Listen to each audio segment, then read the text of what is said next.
because we all know that this country that we live in was built on the backs of African Americans. And it's just the facts. And I'm not trying to make this thing any more than what it is, and that's just facts. But to kill products and programs that help advance people, there's something wrong with that for a person to consider themselves a Christian, when all you're doing is lending your brother a helping hand.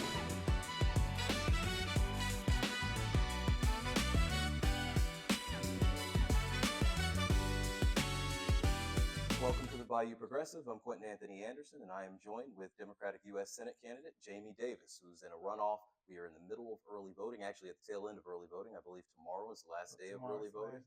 And Election Day is June 27th. So it is my pleasure to welcome Jamie Davis. How are you, sir?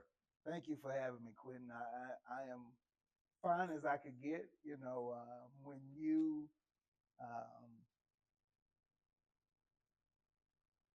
running in a race like this, it is very humbling because the work that you put in to get to where you were in the primary, you're not serious if you don't think you have to continue to work like that to get through the runoff. Yeah. And I told the people that I was going to take a day off, but I lied. It's hard. I never took a day off.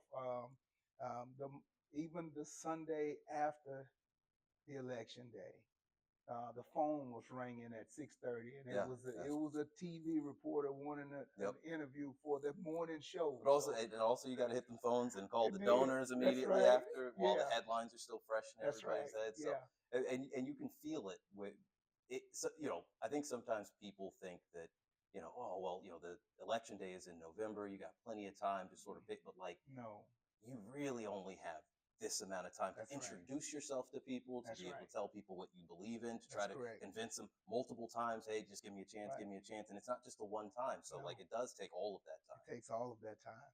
And here lately, what we have been experiencing a lot of is people wanting to know your position on certain things. Yeah. And to me, it's saying something. For me, it's saying that that person don't know me yet. And that they are new to the Jamie Davis team, and they want to know and interview that candidate to see if they want to support them. And I'm honored to have new people to come aboard and reach out and text and call and send emails to say where you stand on this and where you stand on that. And more than anything, it tells me that somebody that has not and have not been a part of my support system is looking to see if I'm the guy. So to me, that could be maybe what I would call a Alvarez supporter, or it could maybe be a Cassidy supporter, or maybe both. Yeah. And I would be happy to have them all. So talk to me actually about that first round of the primary. This is your first time running statewide. Yes. What was that experience like? You were running against Nick Alvarez and Gary Crockett, who's also in the runoff. We'll talk a little bit about him a little bit later. But what was that experience like the first round?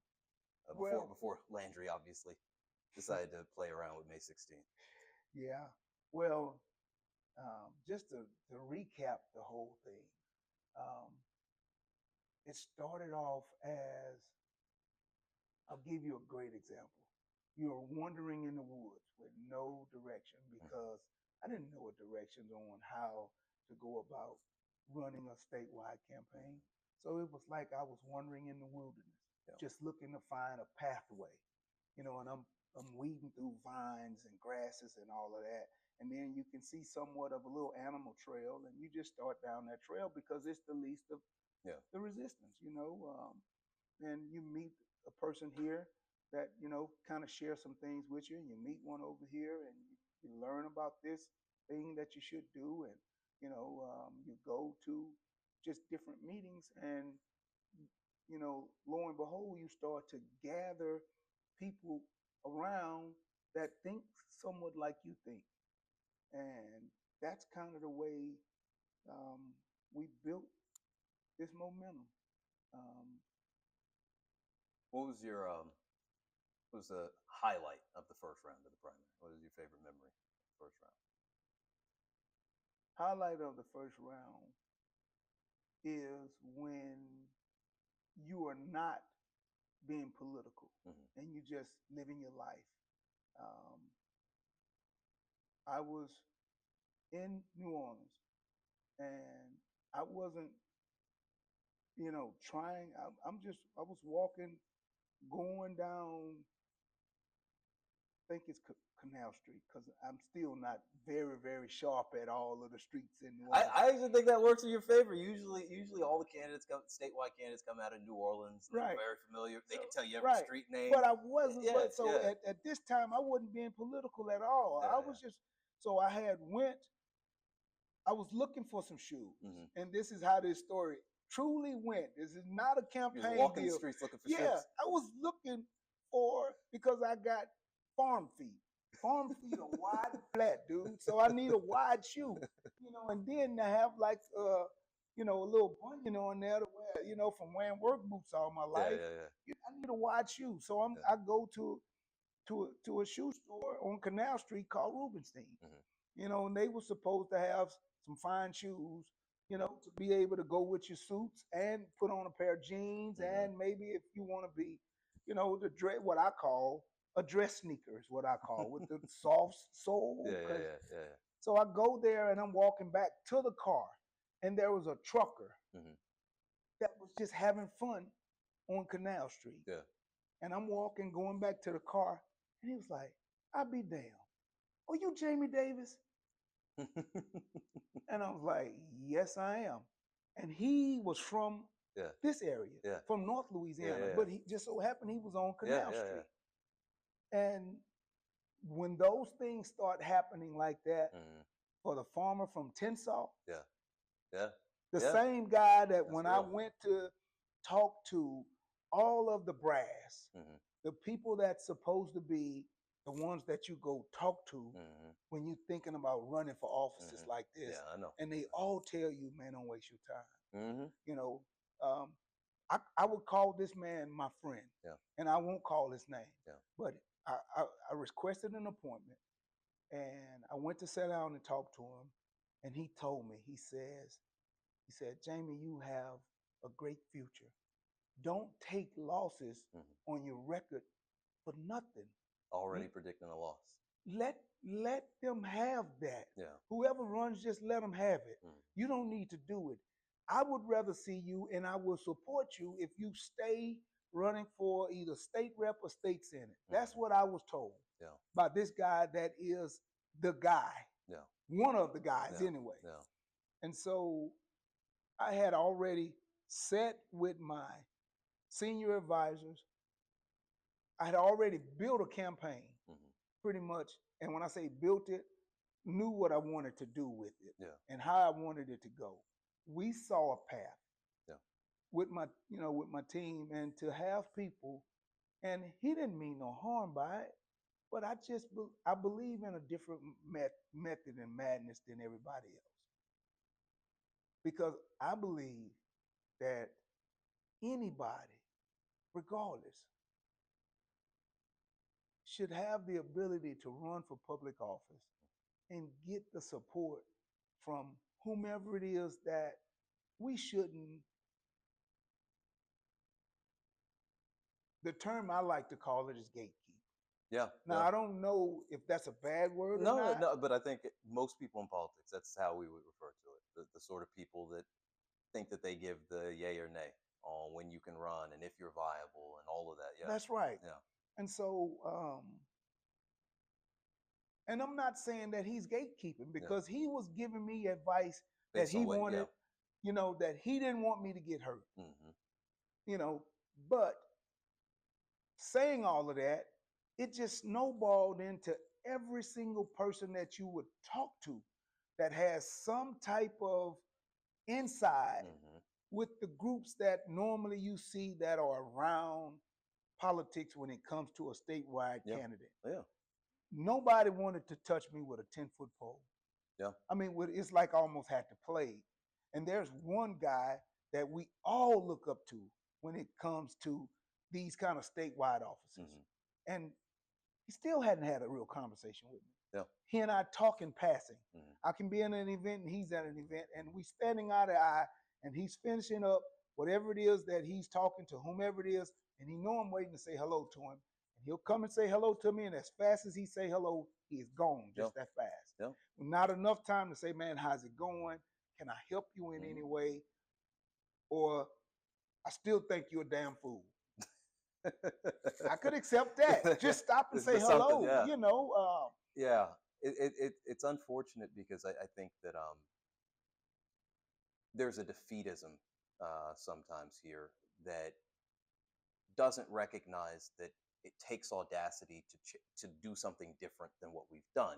So if you feel like this person's not going to win the Senate seat, what person would, right? Like what person would, other than the person that's willing to step up and say, no, I'm willing to go to all 64 parishes. I'm willing to actually do this. Exactly right. Because if you're imagining that, well, somebody else would be competitive even though they're not willing to run and they're not in this race. That's right. That doesn't make any sense. Like you should get you should get behind the people that first of all raise their hand and say, look, I'm willing to do it. I'm willing to do this. So I just need your help. And that is right.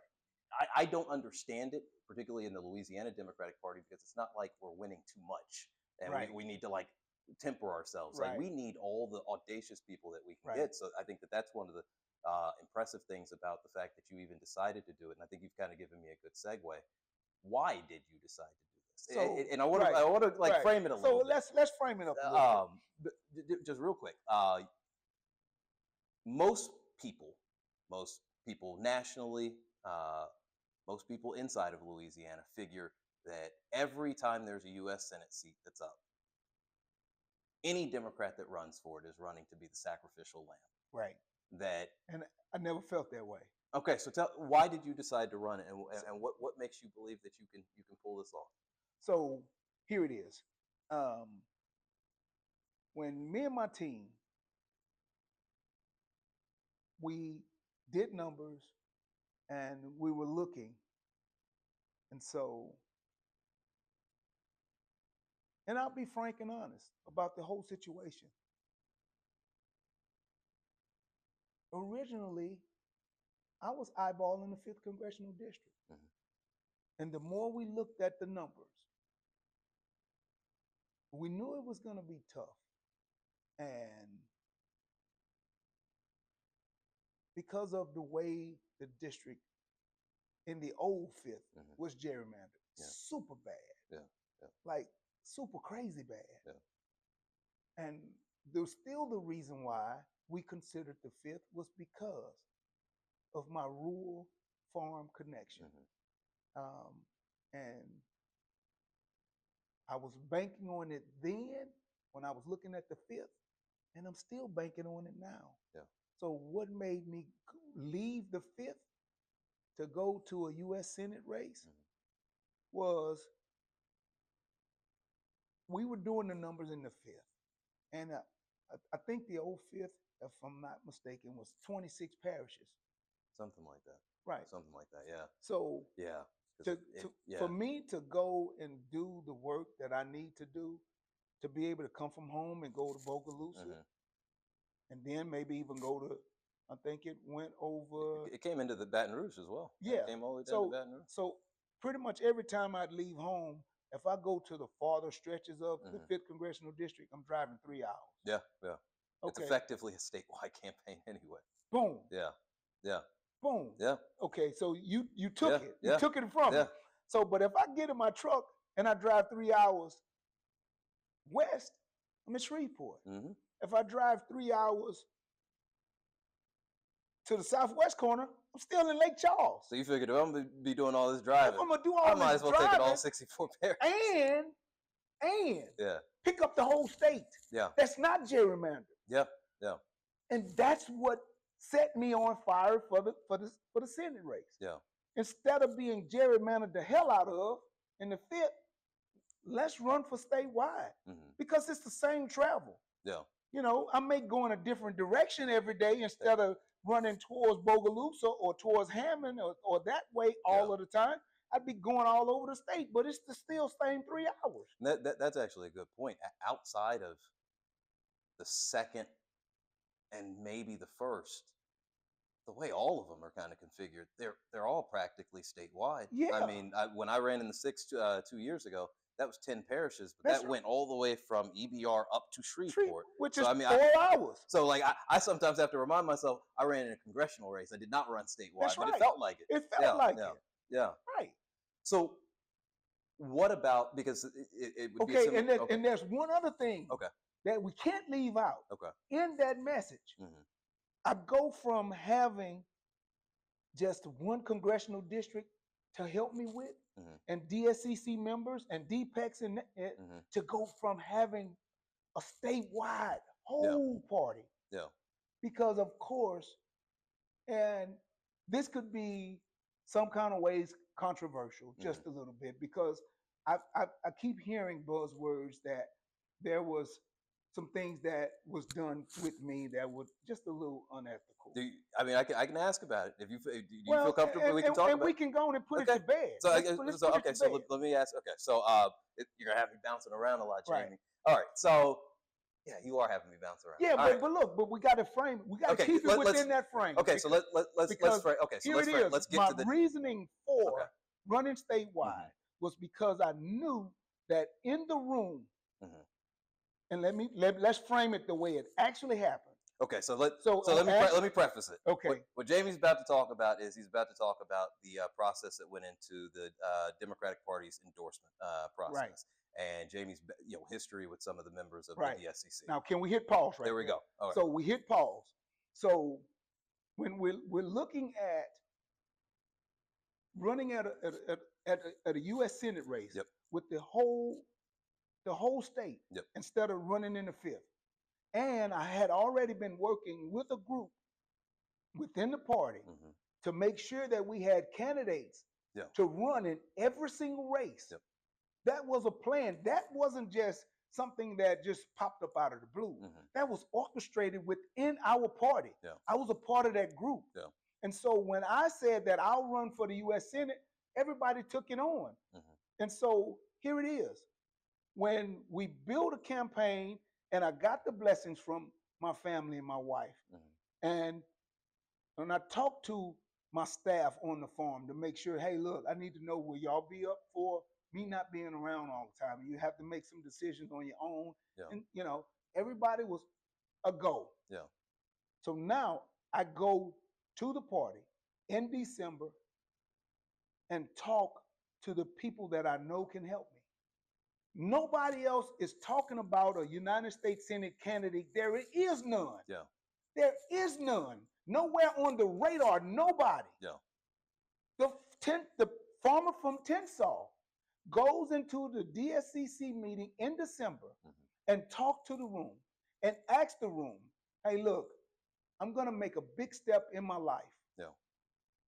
But I only can make this step with you, which is that DSCC staff for the state of Louisiana. Yeah. And we go into that room and we ask for the support of the DSCC, and they said, yes, we will support you to run, Jamie.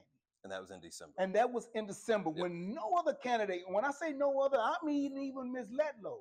But I will say that, of course, we knew Cassidy was running, and we knew Fleming was running. Because Fleming's been running for Right. 2 years. But there were no Democrats. Yeah. Yep. So now you can fast forward now. Okay. And so. But wait a minute. Let me finish this part of it. Okay. So the viewing audience needs to know that, and I'm not throwing bricks, it's just facts. Yep. That there, before Friday of the last day of qualifying, Yep. at lunchtime, it was still only Jamie Davis. Yeah. And so people can use their own imagination, Yeah. and think or feel how they want. And I'm not trying to ask nobody to explain anything, but up until 3:00 on Friday, the Secretary of State, I think, stops taking on 4:30, I believe it is. So I'm watching the clock and I'm like, man, ain't no way in the world they gonna just anoint me to be the nominee. Yeah. Up comes two candidates in the wee hours of it. Mhm. And as they come on, when I notice them come on, I go to looking for who they are on social media and do they even have campaigns? No, it's just facts. Neither of the two had campaign websites or had done FEC reports or done anything to show that they had previously been thinking about making a run. Yeah. So now it's time to move forward to the process. Okay. So what the controversy is that when the DSCC Executive Committee convened to decide who the DSCC would recommend to who the executive board would recommend to the party to endorse, right, that you remained in the room and that you cast a vote as a member of the executive committee for yourself. Right. And that's the controversy. Right. So, and I don't understand why is it a controversy when you are a part of the voting bloc that will vote regardless. If you're a member, you're a member. And because you're a member, are you not eligible to vote? And if that's the case, we shouldn't be able to vote for ourselves in a regular election. Maybe. I think there are 2 points that people bring up, which is that you probably should have voluntarily excused yourself, but also, to be fair, that somebody should have spoken up and said, hey, maybe Jamie shouldn't be here. That if nobody did that, and I've been of this belief as well, that particularly in politics, you get away with all the rules that people don't enforce. And if somebody doesn't tell you to leave the room. But it's not a rule. Yeah. It's not a rule that I don't get to vote for myself. I get that. I get to cast a vote for myself. Yeah. The only thing that I feel was done wrong, that I didn't realize I was doing wrong, was when they were saying that, Jamie, you can't be a part of the process on the interview side of it. And then I was excused out of the room on that. And I agree with that. I shouldn't get to hear a person interview. Because of course we already know that I'm gonna vote for myself. So there's no reason for me to hear their interview. And so that was the part of it, because I was still in the room when some of the other candidates were just getting started to do their interviews. And before they got started, it was brought to the attention, hey, Jamie is still in the room. He needs to be excused. And So they did do that when they were doing the interview. Yeah, when the interview process come along. But then when it was time to vote, I was able to vote, of course, for myself, because, who's not going to vote for themselves? What was the margin? I don't remember, but I do the margins that count, which was when the executive committee went to make the vote on the recommendation of who they would recommend. It was me unanimously. Okay. Yeah. So it wasn't like if Jamie hadn't voted, then no. The only thing where it was talked about that Jamie vote affected is what I've been hearing is when it came down to, should the executive committee make a recommendation in the Senate part of the race. Okay. Which still don't take away from what would have happened on Saturday at the full body vote. No, the executive committee, if you had said no, the executive committee might have not recommended to endorse. Right. Okay. But Saturday comes anyway. Yep. The meeting was already on scheduled. They were already going to hear from all the candidates. Yeah. And that's where it unanimously showed that there was a majority of the people in that room was going to support the candidate that they stood with. One thing that I will say, that to be a bridge for our party, is that if you're thinking about being an elected official and you are a Democrat, get involved with the party. Yeah. You can't never have too much. You can't never have too many. Yeah. DPEC, DSCC, Executive Committee, even if you don't win one of the seats, still volunteer and be a part of the game, because if you have political aspirations in your future, and you are a Democrat, you need to be in that room. Well, talk to me about that because when we met 2 years ago. Now it's actually longer than that. Did we meet before Yeah, that? we met in early 2023. Okay. Yeah. And and I knew you had been on the Tensas police jury. Yeah. What is your assessment of the state of the Louisiana Democratic Party right now? Man, I like this one because I truly see, and I've told this story before, and I think you've heard it, but I truly believe that the state of the Louisiana Democratic Party, we have a bright future. Yeah. We have a bright future, and I'm not saying it just because I'm a candidate running for U.S. Senate, which is one of them. And you are getting exposure to some of the best energy in the party right now, right? But here it is. Yeah. There is a group of people in that state party that wants better, that demands that we are going to be better because they're not going to stop trying to make us better. Yep. And I am going to do everything in my power to make us better. But to assess where we are right now, you've heard this before. We are an uncooked gumbo sitting on the counter with the big pot and all of those raw ingredients. Because when you look at chicken and sausage and shrimp and crabs and gizzards and the holy trinity of food with the bell peppers and onions and garlic and celery and all of those things that you just put all of that on the countertop and you look at it and it's like, man, I don't know if that's going to look good. You mix all of that stuff together. I don't know if I want to eat that. Yeah. But when you take that oil and that flour and you make a roux, and it takes time to make that roux, and it's done right by the grandmothers. I don't mean us fast cookers. We trying to speed it up, making roux all in the oven and all of that. I'm talking about she stood there, stirred that roux really slow to get it right. And then you go on and saute that sausage and the chicken and get that. Once that pot comes together, you got something and it tastes good. And that's where we are. We still raw. We are trying to come together and the juices are starting to simmer in some kind of ways because some of the same people that I see in our party that has differences, I can see us trying to talk to each other, do things together. I've always said that I was a bridge candidate. And I can see, I'll give you a great example to show how we can come together as a party. I was around the Capitol when all of the shenanigans started and we all there are fighting. And all of the candidates at the Capitol, because we just jockeying for position to try to gain as much status and as much support as we can get. Well, during the middle of all of that, there was an election.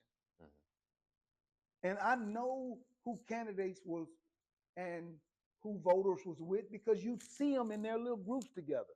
You know, you'd have me and my people that support me. We're over in this part of the Capitol halls talking with each other and talking with supporters that come by. And you see Nick's people and you see Gary's people. And Nick's guys was with him. And I want to say it was a Tuesday after the election was when we came back to the Capitol. And one of Nick's guys that supported Nick, and I knew the guy, and I know he had no quarrels with me. He just chose Nick because Nick was his pick. Yeah. But when I got back Tuesday, he had a Jamie Davis shirt on. That's not because he just traded on Nick. That's because he's a part of that gumbo. That's right. And he knows that we need to come together and rally around candidates. Yeah. And he chose me over Gary. And that's not nothing against Gary, but that was the flavor that he tasted and wanted to feel. So we have to come together as a group. And the one thing that we have to remember about us as Democrats, we are a party that accepts and loves everybody. So that means we're going to have different personalities. We're going to have old school, I think think they were called Blue Dogs. Yeah, I'm Blue not a Dogs. student of, Yeah. of all of those nicknames and all of that. That was the old name for Right. Southern Democrats. Right. Yeah. So you got those old school Southern Democrats that are more conservative, but they still are Democratic. And then we have our left-leaning liberals, as you hear Republicans talk about us. So when you go from here to here, you're bound to have some differences in, amongst the group.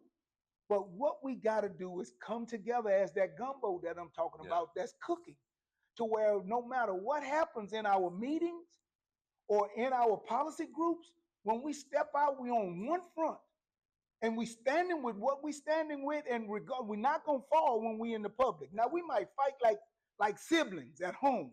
Yeah. And of course, siblings fight at home. But when they come out in the streets, in the public, we gotta stand together. And that's what we're going to demand.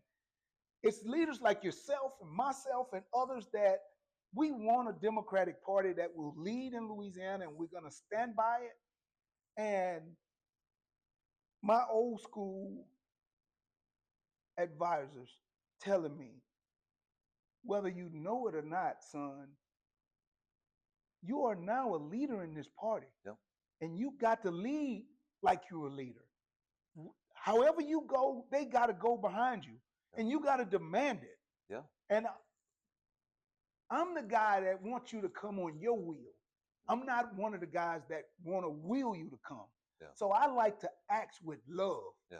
So let's come together for one party, because when we come together as one, we can't be stopped. Yeah. Because we got numbers. We don't do a good job of that, though. Republicans sometimes, and I've said this before, Republicans will gripe about their candidates all day long during a primary, but even if the person that emerges out of that primary is a literal bag of dog crap, they will say that we got to get this bag of dog crap elected. That's like exactly this bag of dog crap is better than the liberals. That's exactly and they will all get behind that bag of dog crap and swear that bag of dog crap is the best thing since sliced bread than the human being with the D next to their name. And yet we don't do that. Like we get very bougie about our candidates. We're like, doesn't sound right, doesn't dress right, doesn't look right. I don't think they're going to appeal to the right. I am so glad you said it. Go ahead. You made the next segue. Because I was told that I don't have the right look. Yeah. I was told by Democrats, you overweight. Yeah. I'm afraid you're going to fall dead on the campaign trail.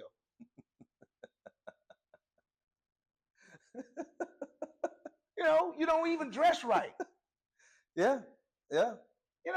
And all I got to ask to those people is, I didn't realize there was a damn dress code to serve the people. Especially not with, I believe there's a senator out of Pennsylvania that shows up to work every day in a hoodie. Right.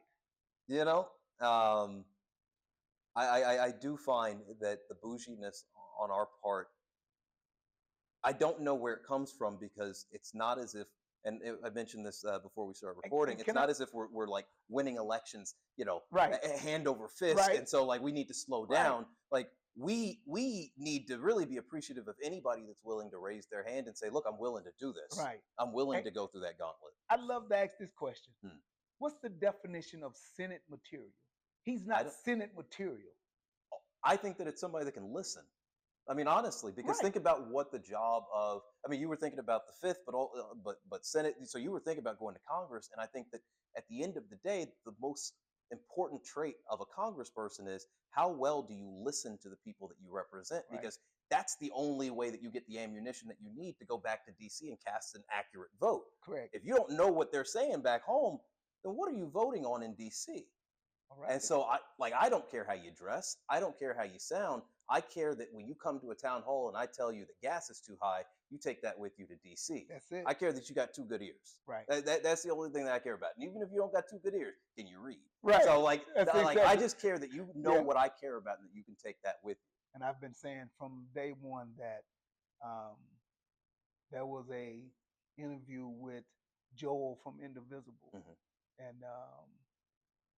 And I told him then, I said, the people that we have sent, which is to me the root word of being a senator, the people that we have sent has not represented the people that sent them. Yeah. And he looked at me. He said, you know, we on a Zoom. He was like, I never thought about it like that. And I said, and also the people that are represented, they're being sent to represent the constituents that sent them. Yeah. And he was like, Jamie, all this time, I never realized the definition to what their titles are is in their names. They were sent. They were sent. Yeah. Yeah. My mom used to, and she still believes this. I disagree with her on this, but she used to believe that two senators from the same state, regardless of party, their voting record should look very similar because they're representing the same group of people. Right. And those people have the same issues and all of that. Now, obviously, Democrats and Republicans look at the world very differently and that sort of thing. But I think that there is something to the fact that if, for example, you're going to represent the state of Louisiana, whether you're a Democrat or a Republican, a third of the population is Black. And so you would think that no matter what party you represent, if you represent Louisiana, that you have a particular interest in the interests of Black folks. No doubt. So I think you kind of set me up pretty well. And one other group. What's the other group? Rural Louisiana. Yeah. Yeah. And farmers. Yeah. Which, I mean, it kind of goes back to what I was saying before, particularly in the Democratic Party.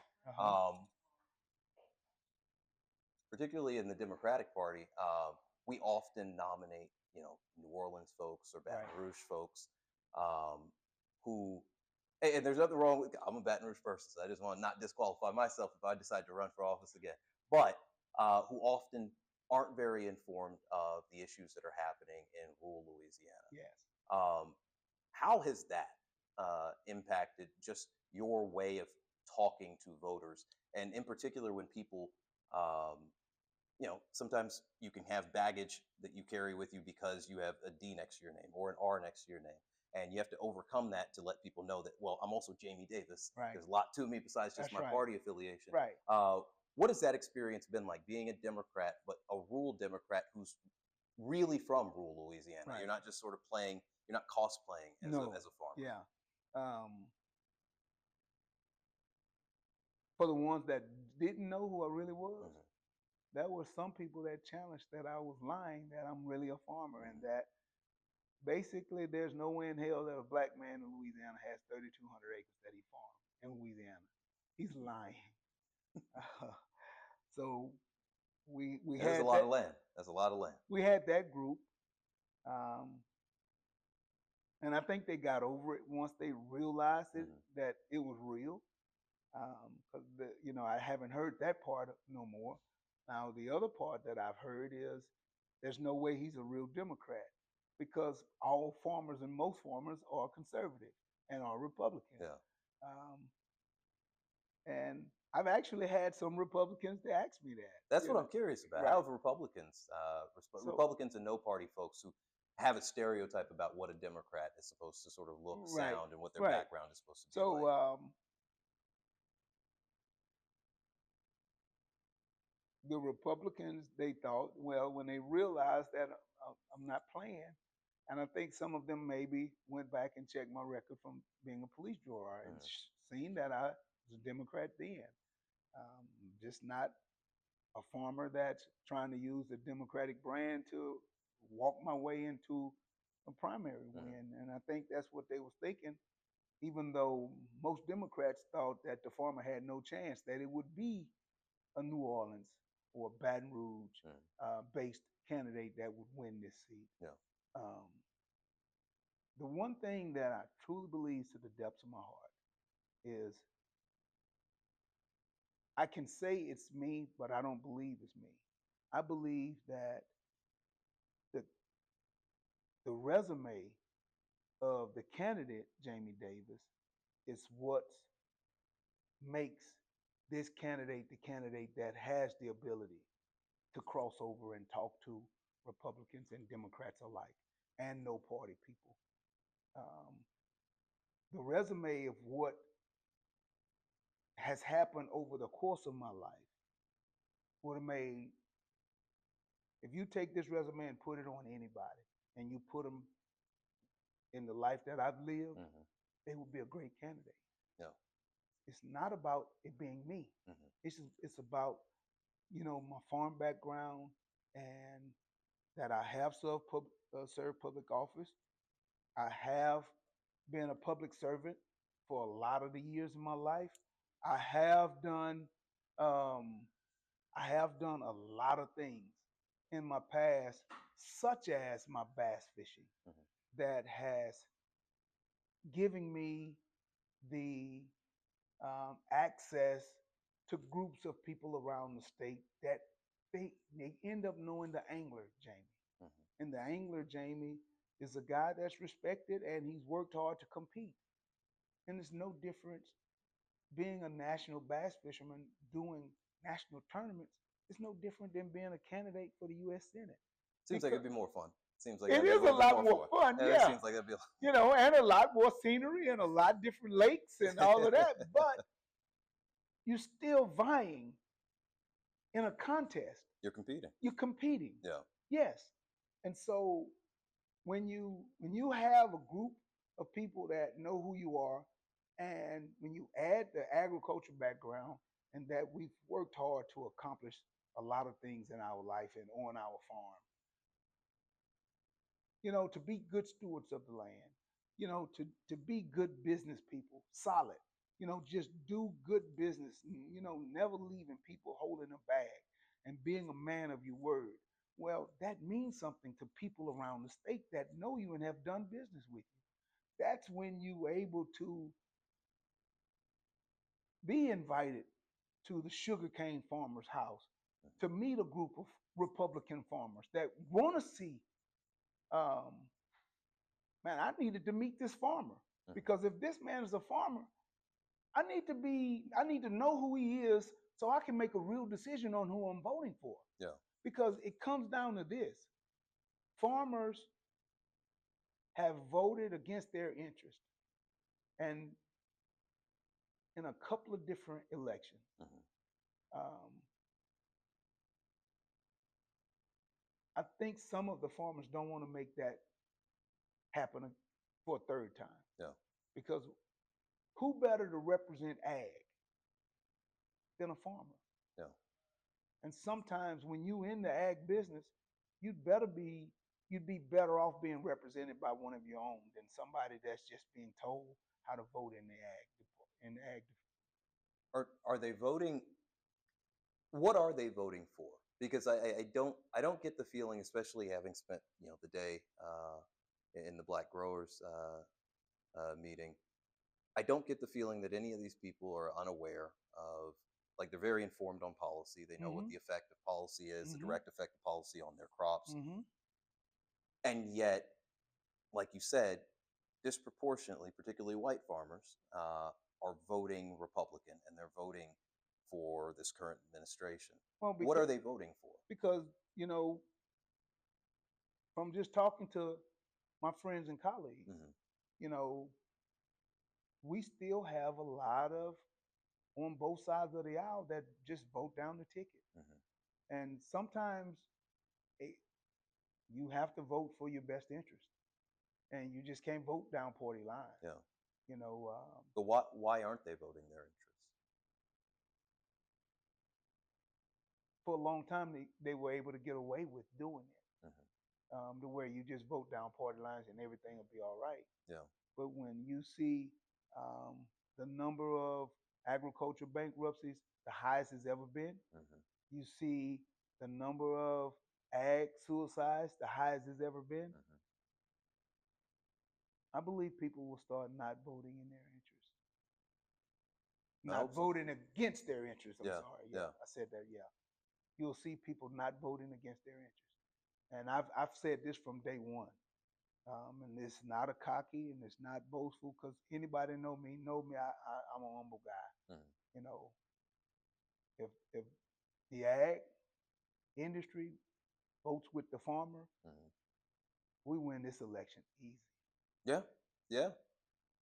As long as everybody else shows up. Right. As long as everybody else shows up. Right. You actually led me somewhere earlier that I wanted to ask you, and I ask everybody this.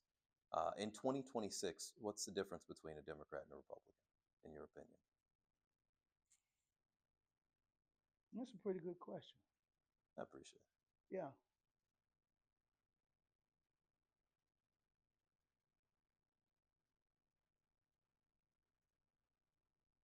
Let me be clear, because there are always different groups, different. I'll do better explaining it to you than Okay. answering the question. Okay.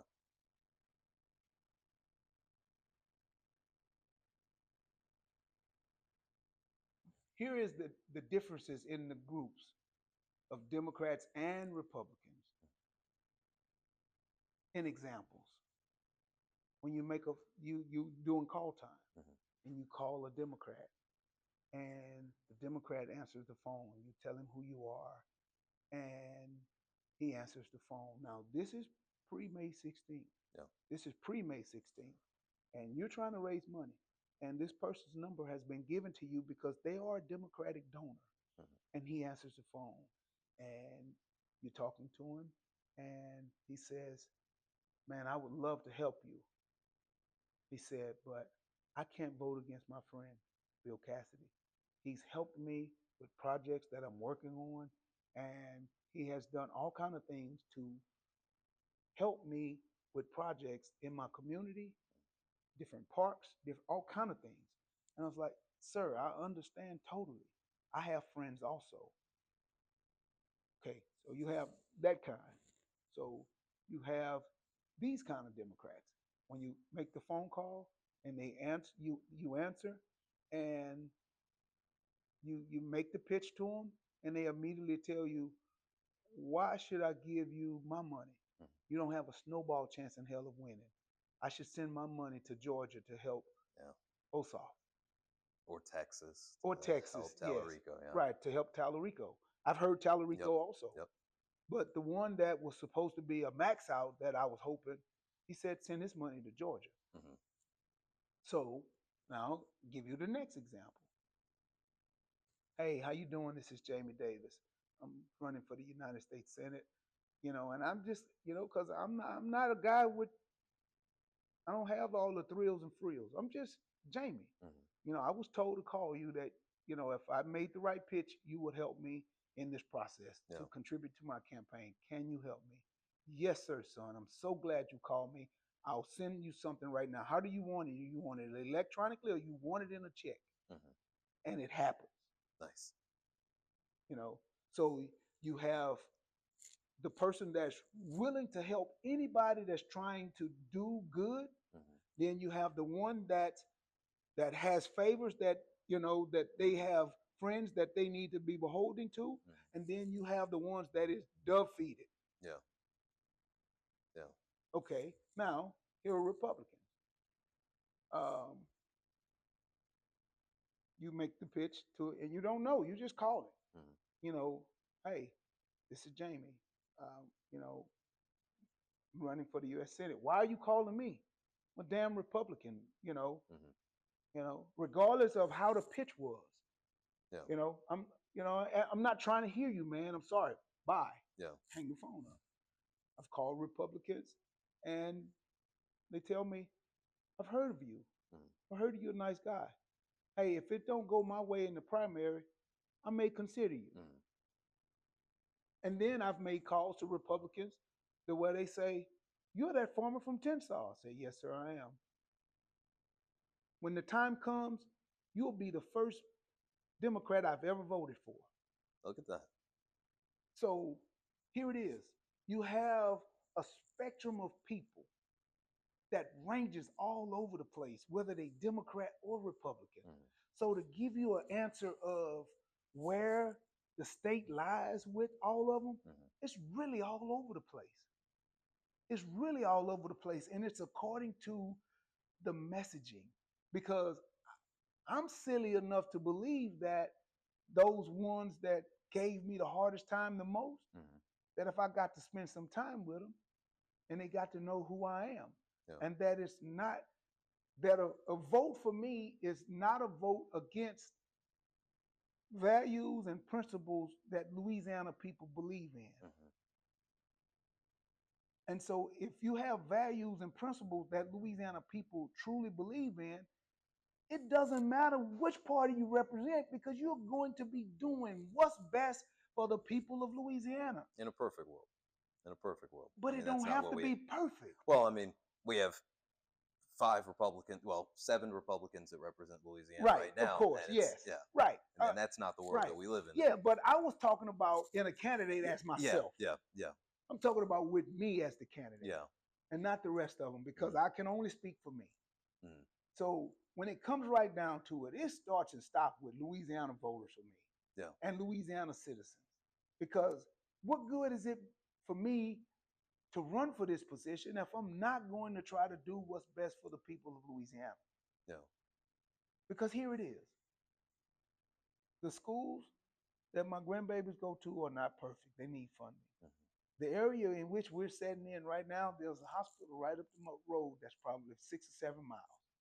It's on the one big beautiful bill chopping block. You know, now we are sitting on the banks of the mighty beautiful Mississippi River right here. And I can't cross the river.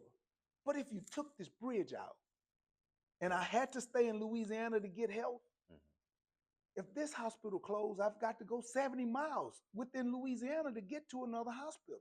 Yeah. So take us away from Vidalia and move us up the road to St. Joseph, which is just up the river a few miles if you travel this river. Yeah. But if you get in a car and go, it's probably almost an hour maybe. So now you're not close to a bridge. And you got to get to a hospital. Well, now that's somebody from St. Joe got to try to get back to Faraday. Or they got to get to Madison. Yeah. Or they got to go to Franklin. And all three of them are on the chopping blocks. Yeah. So, and if they close, that means you got to go all the way to Ellick. Yeah. Or all the way to Monroe. And your loved one just had something devastating happen to them. This is Louisiana, one of the richest states when it comes to assets in the country. But we got to live like this. We are better than that, Quentin. Yeah. We're better than that as a people. We can't do our people like that. The people that lives in this 5th congressional district is well over 54% of that population depends on the ACA, Medicaid, or Medicare. I believe all of them are on the chopping block at the moment. All, you see. Yeah. And that kind of goes to, and this is a little bit of an aside. I at all the rallies recently that I've been at, I keep on, and sometimes I'm a little bit of the Debbie Downer, I keep telling people that when you guys get upset when you hear that, some bill is about to kill something that you care about, or, Congress is about to do something, or the state legislature is about to do something, that's when you get upset. That's not the time to get upset because those people got elected telling you that this is what they were going to do. Right.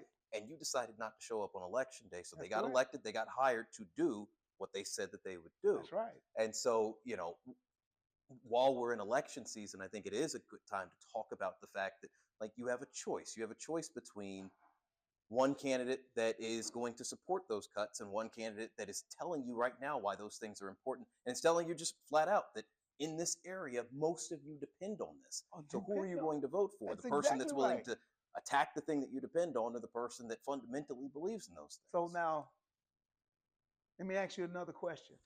And I just told you we're sitting in the 5th congressional district, and I just gave you a factual illustration of what could happen. Yep.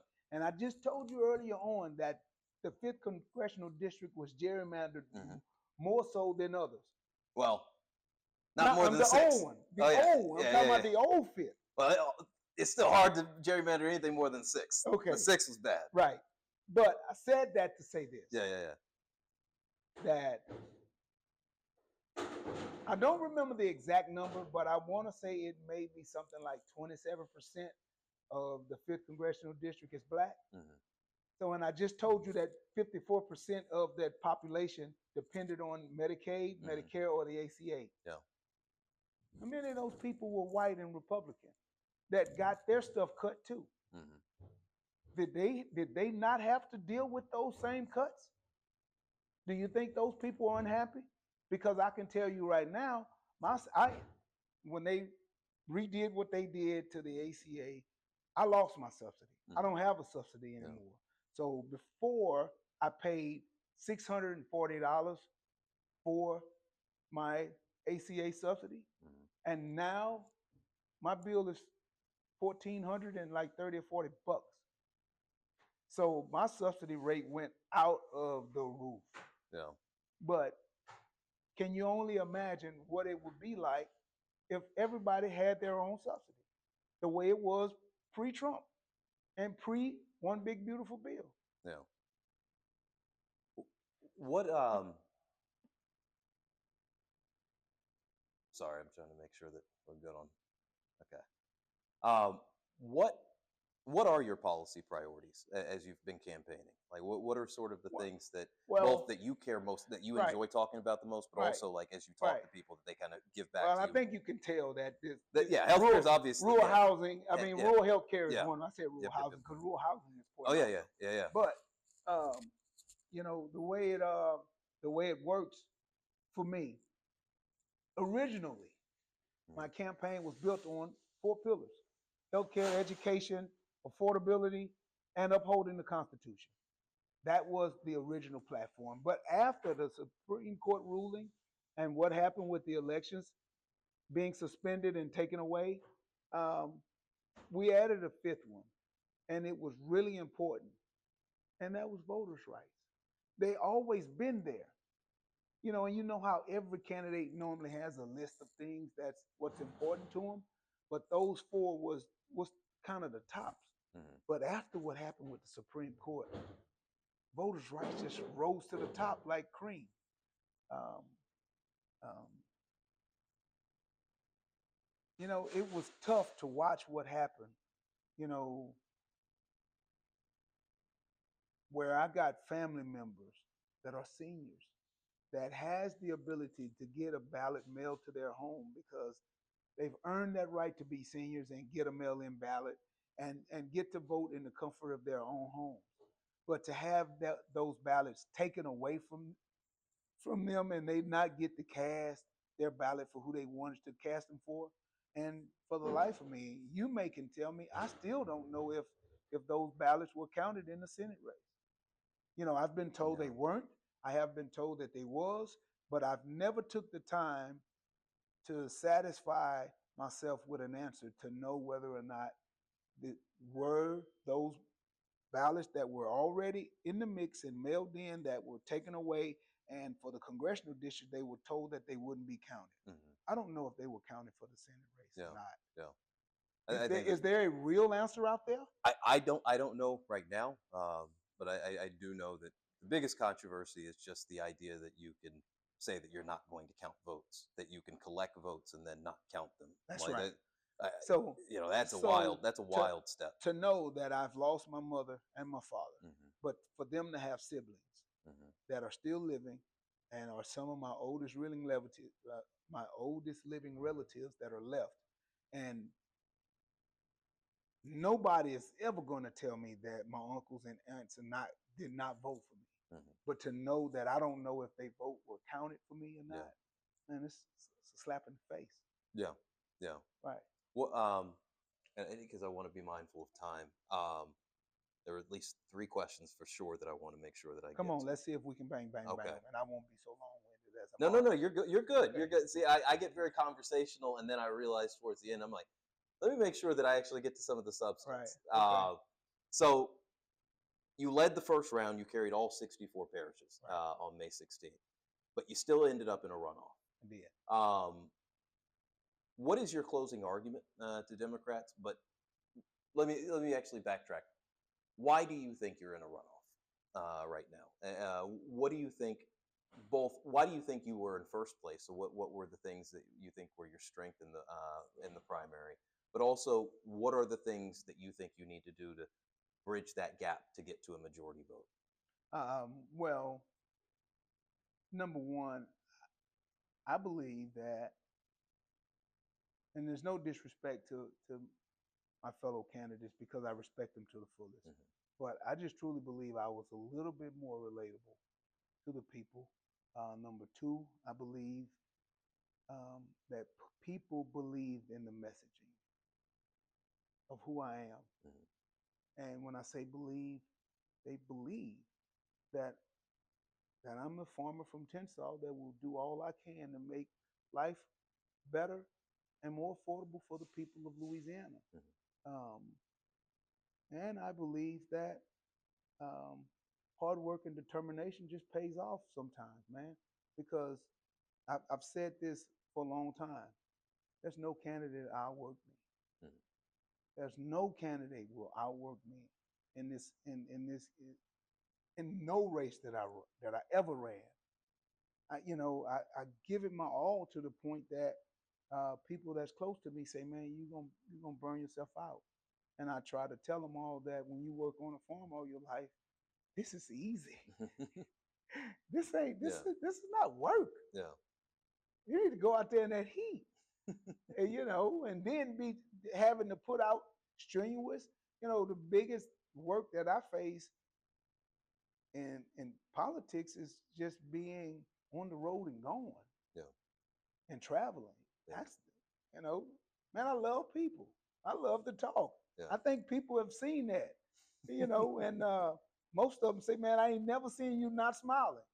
It's because that's just who I am. I'm happy. I'm a happy person, and I love people. I love to meet people. Yeah. And I think that fits in this era of being a politician. Which I'm not really a great politician. I think I'm just a people's person. Okay. So. And the other thing to answer the second half of that question of what I do, what I need to do to bridge that to bring it to a majority, we came so close. We came so close.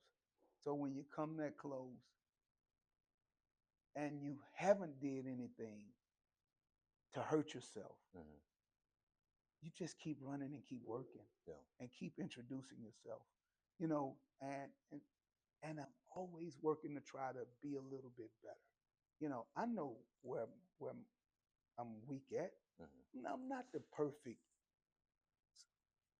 guy on the camera with speech and all of that. Man, I talk country. I don't have fluent words. I don't speak with big vocabularies. I'm just a plain guy. Yeah.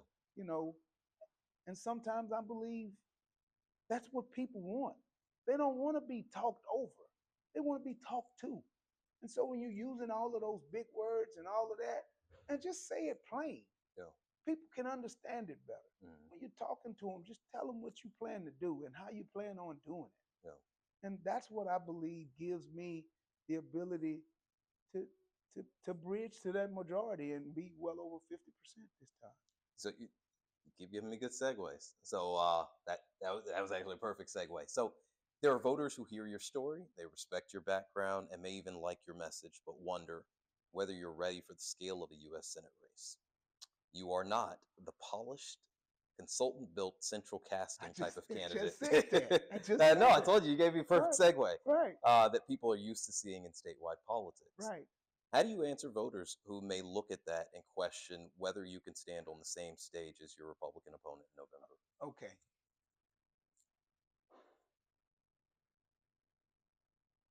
I need to be very mindful because I don't want to. I can say it. I'm gonna say it in this way that I don't say something that should offend anybody. Yeah. When it was all said and done, the candidate that holds office in the 5th Congressional District, once upon a time was not a candidate. That person was thrust into a position to stand in. And that was done very honorably. But in those few months, do you honestly believe that that person became a sharp, polished politician? Or did she put the right staff around her? Because I said all of that to say this. I'm a farmer, true and true. But I am not a bug specialist. I am not a soil. I think they're called soil pathologist or something like that. I'm trying to use big words. So let me tell you what I do on the farm. Yeah. If I see a spot in one of my fields that I know the crop should be growing right there, and Yeah. it's like something is going on right there, I bring in an expert. Mm-hmm. If I get an outbreak of bugs and I'm walking out in the field and it's one of the bugs that I hadn't seen before, Yeah. like we got a new one that I've been hearing people talk about called kudzu or something Mm-hmm. like that. You know, it showed up, but it hadn't been back in a while. When I seen that thing, I called in a specialist. So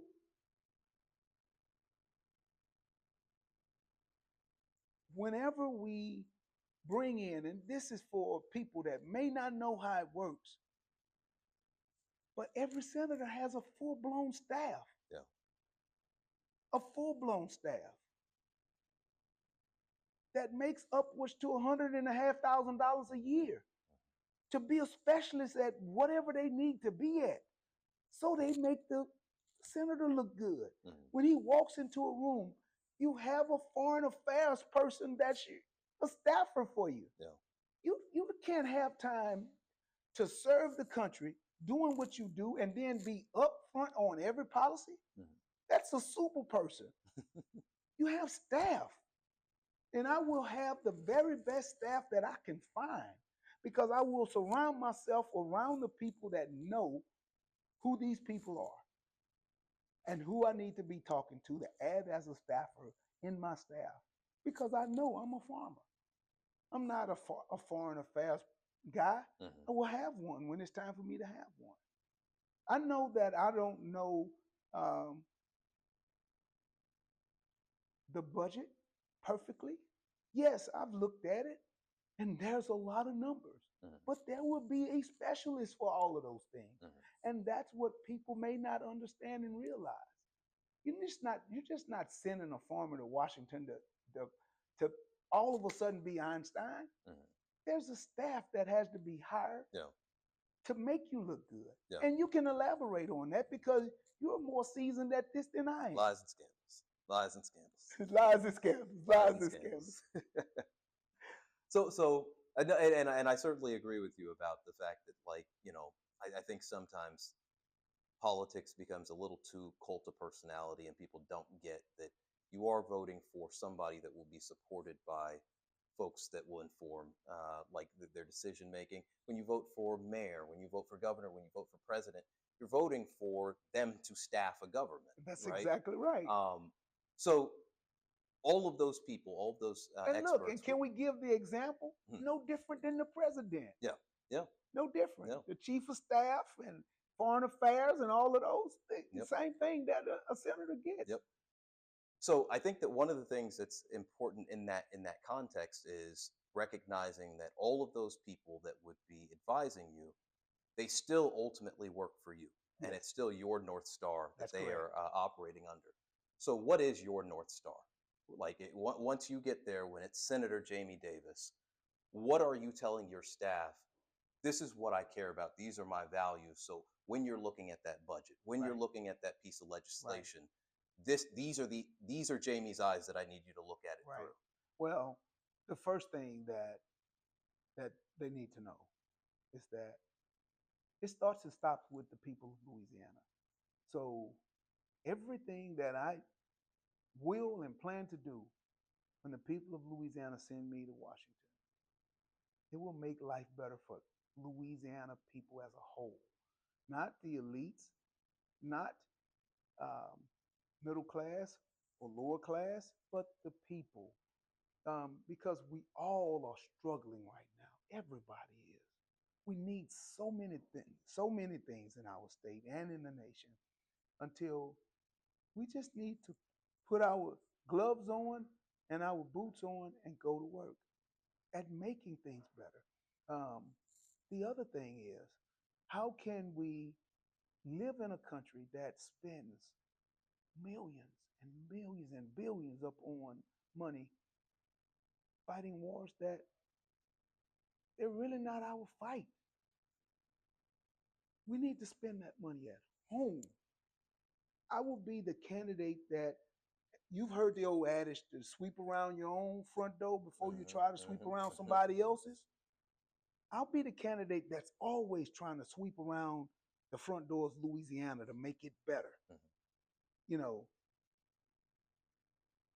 all of the issues that Louisiana has, I want to solve those first before I even entertain the thoughts of foreign stuff. And I know we have to participate and be a part of it. But when it comes to those foreign matters, it starts with peace for me. And I'm not thinking about the fight between the countries. I'm thinking about the people that are hung up between those fights. Yeah. They deserve to live in peace. Yeah. And so if we can take America out of the equation and it equates peace, America needs to come out of that equation. Yeah. A North Star for me is any child in any zip code in Louisiana has the ability to be raised in their own neighborhood and then live in their own neighborhood when it's time for them to be adults. That's a Louisiana that I can live in and that I see and that I vision. It's not a dream because you're sleeping when you're dreaming. I'm wide awake and I can see my grandbabies and even my great grandbabies. When I'm old and sitting in the rocking chair and I done passed everything down to my loved ones, I don't want them to even mentioning or thinking about selling the farm that's back in rural Louisiana because Papa didn't do the right things when he held office to make it attractive for me to want to live on this farm that he's left back home for me. Yeah. When that time comes, I want rural Louisiana to be just as productive as urban Louisiana or the suburban Louisiana. And the education levels in all of those places are equal or not better. Because when you think about it, a rural education should be better than a suburban one or even an urban one because there should be less kids in the classroom, which means that the teachers should be able to give them better hand-on-hand combat and better one-on-ones, that they should be sharper than the students that come from the urban or the suburban areas. But why can't Louisiana rural kids get that? Because most of the teachers that they see in certified classrooms are what I call teachers that are there to help with their education debt, and they're leaving as soon as they complete that process. Because there's no reason for a certified teacher to want to stay in rural Louisiana to teach unless they are from that area. And that's one of the reasons why you hear me say they're not coming to save us. We have to save ourselves. I'm talking directly to rural people to say that ask and beg your people to stay at home. Be doctors and stay at home. Make that investment to stay at home. Because they're not coming to save us. They're not. But what will I be as Pawpaw, the guy that was the farmer from Tensas that had the ability to run for the U.S. Senate, and I not run, and I not do the things that I need to do to try to make this opportunity because all I want them to have, Quentin, is the opportunity to be able to stay home. Now, if they decide they want to leave and do something different, that's fine. But they had that opportunity. Yeah. Every child deserves to have that opportunity because I was given it, and I want every other one to have it. All right. Thank you to Jamie Davis, Democratic candidate for U.S. Senate. Election day is June 27th. Thank you so much for having me, bro. All right, brother.